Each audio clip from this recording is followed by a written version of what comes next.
Salut les monstres, aujourd'hui j'ai décidé de ne pas vous parler de The Rock, mais des seules créatures sur Terre qui auraient pu peut-être l'éclater au bras de fer s'ils en avaient connu les règles. Je veux bien sûr parler des dinosaures. Et pour parler dinos, je serai accompagné d'une spécialiste en la personne de Camille Chanchon. Alors sans plus tarder, voici les 8 dinos les plus badass que la Terre ait jamais portés.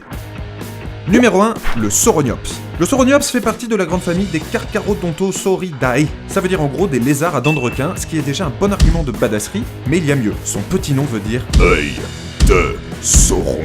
Rapport au fait qu'il vivait dans le Mordor et qu'il se nourrissait principalement de hobbits. Et aussi parce qu'on l'a découvert grâce à son œil, enfin plutôt un os dans son orbite.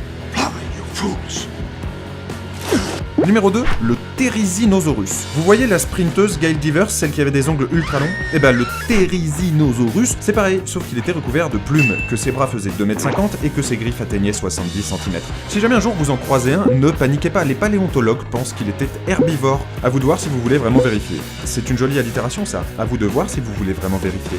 Numéro 3, le Diplodocus. C'est pas forcément le plus gros, ni le plus long, ni le plus haut, mais le Diplodocus s'est taillé une petite réputation de dino le plus cool de la Terre, sûrement parce qu'on en trouve partout et aussi que c'était le héros de Petit Pied et qu'on a tous chialé sur cette scène.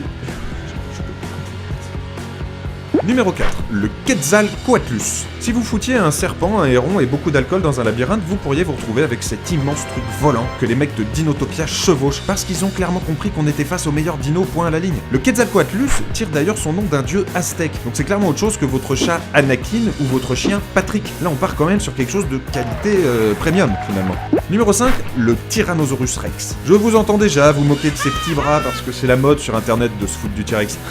Regarde, il peut pas peindre sa maison, il peut pas prendre de selfie, il peut pas se gratter les pieds. Ok, c'est vrai. Par contre, il peut faire une guirlande de ton intestin grêle avec ses petits bras à la con et il peut détacher ton corps de ta tête. Et là, on verra qu'il peut plus prendre de selfie. Numéro 6, le Styracosaurus. Si on prend l'échelle de la corne, il y a les petits joueurs qui en ont une, comme les rhinocéros indiens. Puis il y a ceux qui en ont deux, comme les Watusi. Ou trois, comme le Triceratops à la limite. Et puis il y a ceux qui ont décidé de jouer le coup à fond, comme le Styracosaurus et ses 6 cornes pouvant atteindre 60 cm de longueur. Et comme ça ne suffisait pas pour se faire remarquer, il paraît que le Styracosaurus avait une collerette aux couleurs très voyantes, histoire de bien montrer qui c'était, le roi de la corne.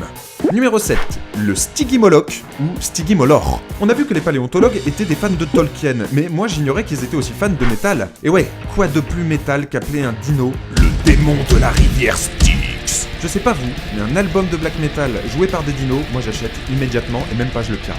Numéro 8, le Triceratops. Je sais pas trop pourquoi, mais le Triceratops est le dino préféré de Chonchon qui m'a obligé à le mettre dans cette vidéo, du coup je la laisse se démerder avec son herbivore, moi je vais faire une micro-sieste.